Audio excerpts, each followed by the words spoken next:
College का पहला दिन था, लेकिन आद्या के लिए वह दिन किसी उत्सव जैसा नहीं, बल्कि एक जिम्मेदारी जैसा भारी लग रहा था, क्योंकि घर से निकलते समय उसकी माँ की आंखों में चिंता साफ दिख रही थी। आद्या ने आईने के सामने खड़े होकर उस अपना दुपट्टा ठीक किया और एक पल के लिए खुद को समझाने की कोशिश की कि सब ठीक रहेगा, लेकिन दिल मानने को तैयार नहीं था। घर के दरवाजे से बाहर कदम रखते ही उसके पिता की सख्त आवाज़ कानों में गूंज गई कि पढ़ाई पर पूरा ध्यान देना और किसी तरह की बातों पे मत पड़ना। आद्या ने बिना पलटे हाँ कहा, लेकिन उसका दिल उस वाक्य में थोड़ा सा सिकुड़ गया। कॉलेज का गेट दिखते ही उसके अंदर हल्की सी घबराहट उठी, क्योंकि यह जगह आज से उसकी दुनिया बनने वाली थी। उसी कॉलेज के दूसरे कोने से कबीर बाइक से उतरा और हेलमेट निकालते हुए गहरी सांस ली, जैसे वह किसी बोझ को उतार रहा हो। कबीर ने चेहरे पर आत्मविश्वास था, लेकिन उसकी आंखों में पीछे थकान छुपी हुई थी, जो घर की रोज की कलह से पैदा हुई थी। उसकी माँ सुबह फिर से रो रही थी और पिता की खामोशी घर को और भारी बना रही थी। कबीर कॉलेज को अपने लिए एक ऐसी जगह मानता था जहां वह खुद को थोड़ी देर के लिए भूल सकता था। आद्या क्लासरूम से दाखिल हुई, उसकी नज़र सामने खाली सीट पर पड़ गई और वह चुपचाप वहां बैठ गई। कुछ ही देर में कबीर अंदर आया और बिना किसी को देखे उसी रो में दूसरी तरफ बैठ गया। दोनों ने एक दूसरे को नहीं देखा, लेकिन किस्मत ने पहले ही क्लास में उन्हीं एक ही कहानी का हिस्सा बना दिया। टीचर ने ग्रुप प्रोजेक्ट की घोषणा की और आद्या और कबीर का नाम एक साथ लिया। आद्या का दिल अचानक तेज धड़कने लगा और उसने अनजाने में पेन कसकर पकड़ लिया। कबीर ने सिर उठाकर पहली बार आद्या को देखा और उस नज़र में कोई मुस्कान नहीं थी, सिर्फ एक ठहराव था। ब्रेक के दौरान दोनों लाइब्रेरी में बैठे थे और बीच की खामोशी भारी होती जा रही थी। आद्या कुछ बोलना चाहती थी, लेकिन घर के सीख उसे रोक रही थी।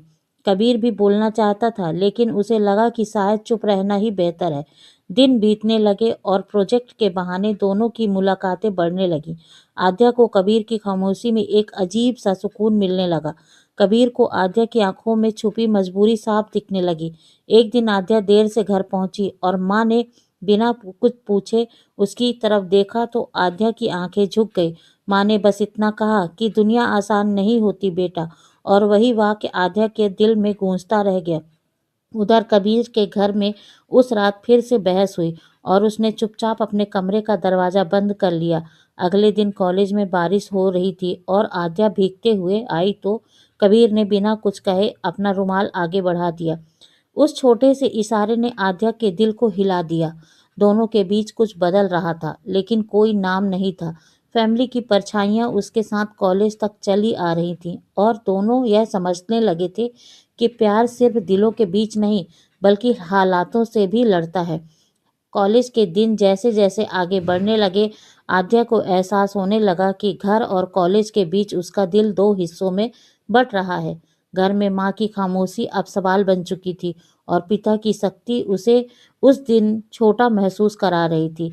आद्या देर रात तक किताबों में सिर गड़ाए रहती थी, लेकिन शब्द आंखों के सामने होते हुए भी दिमाग तक नहीं पहुंचते थे।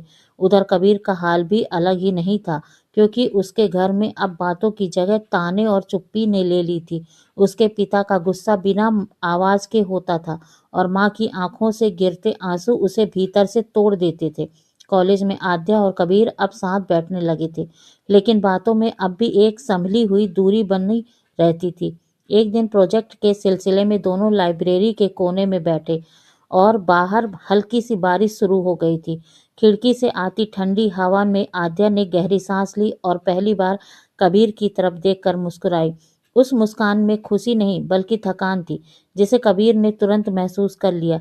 कबीर ने कुछ कहने की कोशिश की, लेकिन शायद शब्द फिर से वही रुक गए, और जहां उसने घर की बातें रुक जाती थी, अचानक आद्या का फोन बज उठा और स्क्रीन पर माँ का नाम देखकर उसका दिल बैठ सा गया। फोन उठाते ही माँ की आवाज़ कांप रही थी और आद्या समझ गई कि घर में कुछ ठीक नहीं है।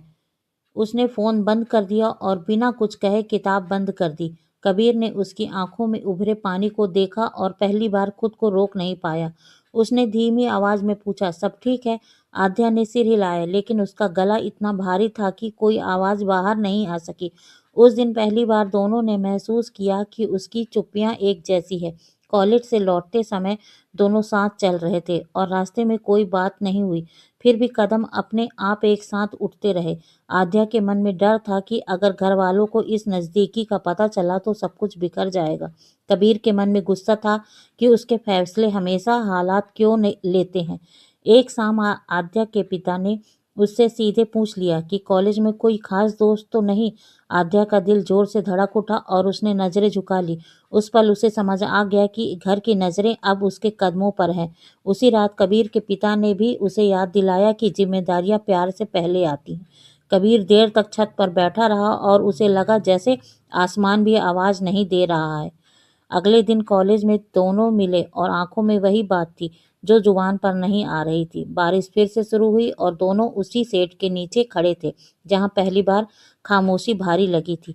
आज खामोशी डरावनी नहीं थी बल्कि सच के करीब ले जाने वाली थी। आद्या ने हल्के से कहा, कुछ रिश्ते बनने से पहले ही टूट जाते हैं। कबीर ने उसकी तरफ देखा और पहली बार बिना मुस्कुराए बोला कि कुछ रिश्ते टूटने से पहले मजबूत हो जाते हैं। दोनों के बीच हवा ठंडी थी लेकिन दिलों में हलचल तेज थी। उन्हें पता था कि कॉलेज खत्म होगा, घर की दीवारें वही रहेंगी और फैसला आसान नहीं होगा, लेकिन इस एहसास ने उन्हें बदल दिया था, क्योंकि अब यह सिर्फ कॉलेज की कहानी नहीं थी, यह दो परिवारों के बीच खड़े दो दिलों की कहानी बन चुकी है। रात गहरी हो चुकी थी और घर के बाहर सड़क की लाइटें पीली रोशनी में डूबी हुई थी, लेकिन आद्या की आंखों में नींद नहीं थी। वह कमरे की खिड़की के पास खड़ी थी और बाहर देखते हुए उसे लगा रहा था जैसे हर गुजरता पल उससे कोई फैसला मांग रहा हो। पीछे माँ चुपचाप बैठी थी और उनकी खामोशी में अब डर नहीं बल्कि इंतजार था।